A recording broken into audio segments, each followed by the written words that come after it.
So this is a big day. ძალიან მნიშვნელოვანი დღეა, შესაძლოა ჩვენი ცივილიზაციისთვის ერთ-ერთი უდიდესიც. მე და ბენიამინ ნეთანიაჰუმ კარგად ვისაუბრეთ არა მხოლოდ ღაზაზე, არამედ სხვა სერიოზულ საკითხებზეც. შეთანხმების მიზანი ყველა პრობლემის მოგვარებაა. ამ შეთანხმებას ახლო აღმოსავლეთში მშვიდობის დამყარება მოჰყვება. იმედია ცეცხლი შეწყდება. თუ ამ მიზანს მივაღწევთ, მაშინ არაბ და მუსლიმან ერებს ჰამასთან ურთიერთობის შანსი უნდა მივცეთ. მათ ერთად უნდა იპოვონ გამოსავალი. თუ ამას ვერ შეძლებენ, მაშინ ისრაელს საომავლოდ ამერიკის შეერთებული შტატების სრული მხარდაჭერა ექნება. ისრაელს ჩემი სრული მხარდაჭერა ექნებოდა ჰამასის სრულად განადგურების პროცესში, მაგრამ იმედი მაქვს, რომ შეთანხმება შედგება.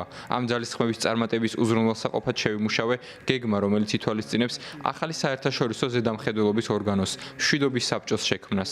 ლამაზი სახელია, მისი ხელმძღვანელობა არ მსურდა. ძალიან დაკავებული ვარ, მაგრამ უნდა დავრწმუნდეთ, რომ საბჭო იმუშავებს. არაბულმა ქვეყნებმა და ისრაელმა მთხოვეს ამის გაკეთება და ამიტომ მას შეერთებული შტატების პრეზიდენტი დონალდ ტრამპი უხელმძღვანელებს. დიახ, დამატებითი სამუშაო მომიჩნდა, მაგრამ იმდენად მნიშვნელოვანია, რომ მზად ვარ ეს როლი მოვირგო. Your plan is consistent with the 5 principles. Თქვენი გეგმა შეესაბამება იმ 5 პრინციპს, რომლებიც ჩემმა მთავრობამ დაადგინა ომისა და ჰამასის მმართველობის დასასრულებლად. ყველა მეკითხება თუ რა გეგმა მაქვს, რომ ჰამასის მმართველობა დასრულდეს. აი ჩვენი გეგმა, რომელიც კაბინეტმა დაამტკიცა. ჩვენი ყველა მძევალი დაუყოვნებლივ დაბრუნდეს სახლში, გარდაცვლილები გადმოასვენონ ისრაელში, ჰამასი განიარაღდეს და დაიწყოს ღაზის სექტორის დემილიტარიზაცია.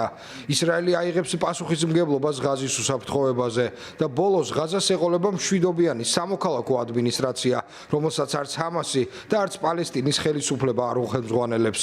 თუ ჰამასი თქვენს გეგმას დასთანხმდება, ბატონო პრეზიდენტო, პირველი ნაბიჯი იქნება ჩვენი ჯარების შემცირება ღაზაში, რასაც 72 საათის განმავლობაში ჩვენი ყველა მძევლის გათავისუფლება უნდა მოხდეს. შემდეგი ნაბიჯი იქნება საერთაშორისო ორგანოს შექმნა, რომელსაც დაევალება ჰამასის სრული განიარაღება და ღაზის დემილიტარიზაცია. ვაფასებ თქვენს მზადყოფნას, უხელმძღვანელოთ ამ ორგანოს, ბატონო პრეზიდენტო, თუმცა თუ ჰამასი უარყოფს თქვენს გეგმას, ან თუ მიიღებს მას და შემდეგ არ შეასრულებს, მაშინ ისრაელის საქმეს ბოლომდე თავად მიიყვანს. ეს შეიძლება მარტივი ან რთული გზით მოხდეს, თუმცა კპირდებით მაინც გაკეთდება. ჩვენ მარტივ გზას ვამჯობინებთ, მაგრამ ყველაფერს ვიზამთ მიზნის მისაღწევად. ყველა ეს მიზანი უნდა იყოს მიღწეული, რადგან ჩვენ არ გვიბრძოლია და არ გაგვიწირავს ჩვენი საუკეთესო ახალგაზრდები იმისთვის, რათა ჰამასი ღაზაში დარჩეს და ისევ ამ საშინელი ხოცვა-ჟლეტით დაგვემუქროს. It's a lot to make sure that everything flows